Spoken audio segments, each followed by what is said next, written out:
নমস্কার বন্ধুরা, সুপর্ণা রান্নাঘরে সবাইকে স্বাগত। আজকে আমি আপনাদের সঙ্গে শেয়ার করব দই বড়া রেসিপি। বাড়িতেই কত সহজে একদম দোকানের মতন নরম তুলতুলে দই বড়া বানিয়ে ফেলা যায়। চলুন তাহলে দেখে নেওয়া যাক আমার আজকের এই দই বড়ার রেসিপিটি। আমি এখানে 300 গ্রাম মতন বিউলির ডাল প্রায় 4 থেকে 5 ঘন্টা মতন ভিজিয়ে রেখেছিলাম। যদি সারা রাত ভিজিয়ে রাখা যায় তাহলে কিন্তু আরও ভালো হয়। আমি খোসা সমেত যে বিউলির ডালটা পাওয়া যায়, আমি সেই ডালটাকেই 4 থেকে 5 ঘন্টা ভিজিয়ে রেখে তারপরে কিন্তু ধুয়ে খোসাটাকে বের করে নিয়েছি। এবার এই ডালটাকে একটা মিহি পেস্ট বানিয়ে নেব। ডালটা বেটে নেওয়া হয়ে গেছে। এবার অন্য একটা বড় পাত্রের মধ্যে আমি ডালটাকে বের করে নিচ্ছি।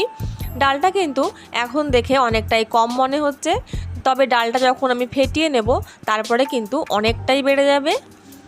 ডালের মধ্যে দিয়ে দেব 1 চামচ পরিমাণে গোটা জিরে, আর দিয়ে দেব স্বাদ অনুযায়ী লবণ আর গোটা জিরেটা দেওয়ার পরে হাত দিয়ে ঠিক এইভাবে কিন্তু ডালটাকে ফেটিয়ে নিতে হবে। আর এই ডালটা ফেটানোর সময় যে ডাইরেকশানে আমি ঘোরাবো একই ডাইরেকশানে কিন্তু ঘোরাতে হবে। হাতটা যদি ডান দিক দিয়ে ঘোরানো শুরু করি তাহলে ডান দিক দিয়েই ঘোরাবো, আর যদি বাঁ দিক দিয়ে ঘোরানো শুরু করি তাহলে বাঁ দিক দিয়েই ঘোরাবো। একবার ডান দিক বা একবার বাঁ দিক এরম করে কিন্তু ঘোরালে হবে না। প্রায় 5 থেকে 7 মিনিট কিন্তু ফেটিয়ে নিতে হবে। আমি প্রায় 5 মিনিট ফেটিয়ে নিয়েছি, তাতেই কিন্তু ডালটা অনেকটাই বেড়ে গেছে। তবে এখনও কিন্তু হয়নি, আরও মিনিট 2 আমি ফেটিয়ে নেব। আরও 2 মিনিট ফেটিয়ে নেওয়ার পরে দেখুন ডালটা কিন্তু একদম সাদা হয়ে গেছে এবং ডালটা কিন্তু ভীষণই ফ্লাপি হয়ে গেছে। আর কিন্তু ফেটানোর প্রয়োজন নেই। এবার আমি সামান্য একটু ডাল বাটা ছোট্ট একটা বাটির মধ্যে একটু জল নিয়ে তার উপরে দিয়ে দেখব যে ডালটা কতটা ভেসে থাকছে। যদি এইভাবে ভেসে থাকে তাহলে বুঝতে হবে ডালটা একদম ঠিকঠাক ফেটানো হয়েছে। আর এই সময় যদি বাটিটা ধরে নাড়াচাড়া করা হয় তাহলেও কিন্তু ডাল বাটাটা কোনোভাবেই জলের মধ্যে গুলে যাবে না।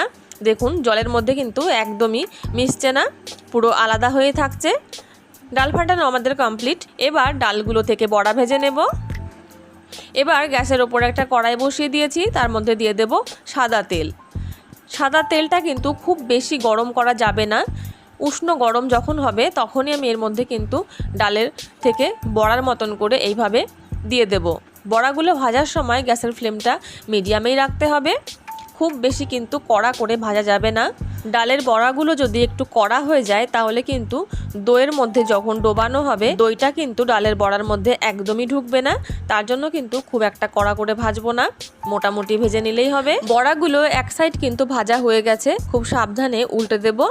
বড়াগুলো কিন্তু তেলে দেওয়ার পরে সাইজটা কিন্তু অনেকটাই বড় হয়ে যায়। উল্টে দিয়ে অপর পিঠটাও ঠিক এরকম হালকা একটা লালচে রং চলে আসলেই বড়াগুলো আমি তুলে নেব।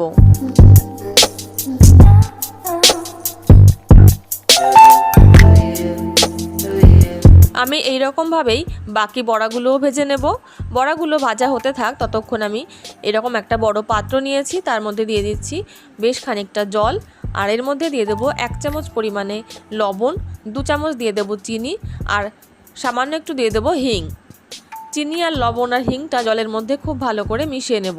মেশানো হয়ে গেলে এবার এই জলের মধ্যে দিয়ে দেব ভেজে রাখা সব বড়াগুলো দিয়ে জলের মধ্যে 2 থেকে 3 মিনিট একটু রেখে দেবো যাতে বড়াগুলো খুব ভালোভাবে ভিজে যায়। প্রায় 2 থেকে 3 মিনিট পরে ঢাকাটা খুলে নেব। দেখুন বড়াগুলো কিন্তু ফুলে অনেকটা বড় বড় হয়ে গেছে। এবার এই জল থেকে বড়াগুলো তুলে হাতে এরকমভাবে একটু চেপে জলটা কিন্তু বের করে নেব। খুব বেশি জোরে কিন্তু চাপা যাবে না, একটু আলতো করে চেপে এইভাবে প্রত্যেকটা বড়া থেকে জলটা বের করে নেব। সব বড়াগুলো থেকে জল বের করে নিয়েছি। এবার একটা বাটির মধ্যে নিয়ে নিয়েছি 700 গ্রাম পরিমাণে টক দই। টক দইটাকে খুব ভালো করে ফেটিয়ে নিতে হবে যেন কোথাও কোনো গোটা মতন না থাকে। খুব ভালো করে ফেটানো হয়ে গেলে আমি অন্য বড় একটা পাত্রের মধ্যে কিছুটা দই দিয়ে দেব। এবার ওই দইয়ের মধ্যে দিয়ে দিচ্ছি বেশ কয়েকটা বড়াগুলোকে চামচ দিয়ে এইভাবে উল্টে পাল্টে দইয়ের মধ্যে ভালো করে ডুবিয়ে নিয়ে আমি অন্য আরও একটা পাত্রের মধ্যে তুলে রাখছি। আমি সব বড়াগুলোই এইভাবে দইয়ের মধ্যে ডুবিয়ে ডুবিয়ে তারপরে তুলে নিচ্ছি। এবার যে পাত্রের মধ্যে আমি সব বড়াগুলো তুলে রেখেছি বাকি দইটা এই বড়ার ওপরে দিয়ে দেব। এবার এইভাবে রেখে দেব 1 ঘন্টা। 1 ঘন্টা পরে আমি পরিবেশন করব। 1 ঘন্টা হয়ে গেছে। 1 ঘন্টা পরে এবার আমি এই দই বড়াটা একটু প্লেটে সাজিয়ে নেব। এই দই বড়া দেখতে যেমন সুন্দর, খেতেও কিন্তু তেমনই সুন্দর, আর বানানোও কিন্তু ভীষণই সোজা। দই বড়াগুলো প্লেটে আমি নামিয়ে নিয়েছি। এবার এর ওপর দিয়ে ছড়িয়ে দিচ্ছি সামান্য একটুখানি কাশ্মীরি শুকনো লঙ্কা। তবে এটা স্বাদের জন্য নয়, দেখতে যাতে ভালো লাগে তার জন্য। খুব বেশি দেওয়ার প্রয়োজন নেই, সামান্য একটুখানি দিলেই হবে। এবার এর ওপর দিয়ে দেব ভাজা জিরে গুঁড়ো। জিরে গুঁড়োটাও আমি অল্প অল্প করে ওপরে একটু ছড়িয়ে দিলাম। এবার দিয়ে দিচ্ছি 1 চামচ করে ওপর থেকে চিলি সস, আর দিয়ে দিচ্ছি 1 চামচ করে তেঁতুলের চাটনি। এবার সবার ওপরে দিয়ে দিচ্ছি একটু ঝুরি চানাচুর। আমার আজকের রেসিপি দই বড়া একদম তৈরি। আপনাদের আমার আজকের এই দই বড়ার রেসিপিটি কেমন লাগলো তা কিন্তু আমাকে কমেন্টে জানাতে ভুলবেন না। আশা করছি নিশ্চয়ই ভালো লাগবে। ভালো লাগলে ভিডিওটিকে লাইক এবং আমার চ্যানেলে নতুন বন্ধু হয়ে থাকলে চ্যানেলটিকে সাবস্ক্রাইব করে নেওয়ার অনুরোধ রইল। চলে আসবো অন্য কোনো নতুন রেসিপি নিয়ে আপনাদের সামনে। ততক্ষণের জন্য নমস্কার। সবাই ভালো থাকবেন, সুস্থ থাকবেন।